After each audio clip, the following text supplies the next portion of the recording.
Okay, so here's what I think is going on in The Legend of Zelda: Tears of the Kingdom when it comes to specifically the shrines. This video will be kind of a second part of my last video where I talked about how potentially the Sky Islands will be the new shrine replacements, and it's sort of it's been right under our noses the whole time that that's what the Zelda team are truly doing here. And when you really think about that, how clever and how brilliant that concept is, in contrast to the shrines, the Sheikah shrines in the first game. Now they're in the sky. We got to find new ways to get to them. Some will be puzzle-based, some will be boss-based. There's a great diversity between all of them. Some are very vast, some are clustered together. There's some singled out chunks of land. Some are spherical, some are squared. You can see 3 squared ones just in this one shot. One here, one in the way back. These have actually been confirmed through another analysis that I saw, that the squared ones are actually the Zonai labyrinths from Breath of the Wild, now in the sky. Why? Why are they in the sky? But you can see the diversity in all of the islands. But this isn't going to be all.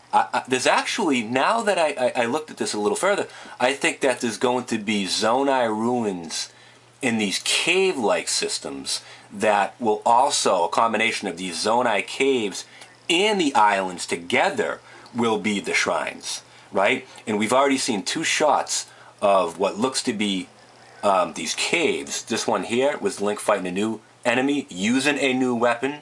And then this one from the latest trailer, also fighting a new enemy. Yes, that's a new talus. It's a luminous stone talus, I don't believe. Well, maybe they were in the first game, but it is made of luminous stone. And Link also with a new weapon. And it's a cave aesthetic that's very similar, these two, right? But these are actually ruins, and they're Zonai in nature, because there is markings in the stonework and on the concrete, you know, on the surface, if you really look at these a little closer, right? So I think we're going to have a combination of these cave-like environments here that look heavily enemy-focused and not as much puzzle-focused. Maybe it's a combination of both.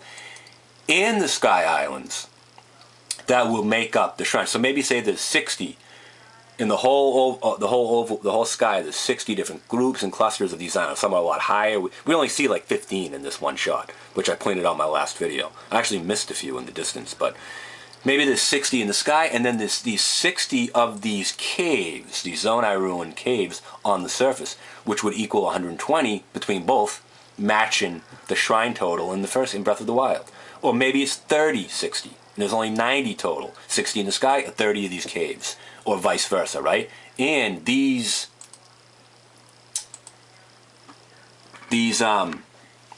very cryptic markings or hieroglyphs that we've been seeing across the trailers are the indicators to where these Zonai-like caves / ruins exist all over the world. I initially thought there was only going to be 7 of these, and that they would potentially represent the 7 dungeons in the game. I actually think there's a lot more.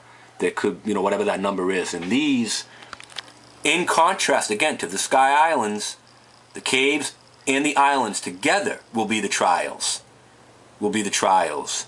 And after we conquer them, we get some sort of upgrade like the first game, right? There's one here.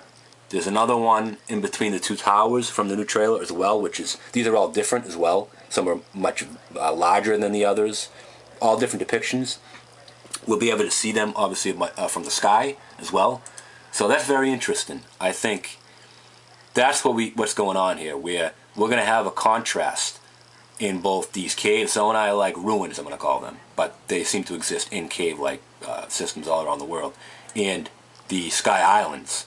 And that total of each is going to be the shrines.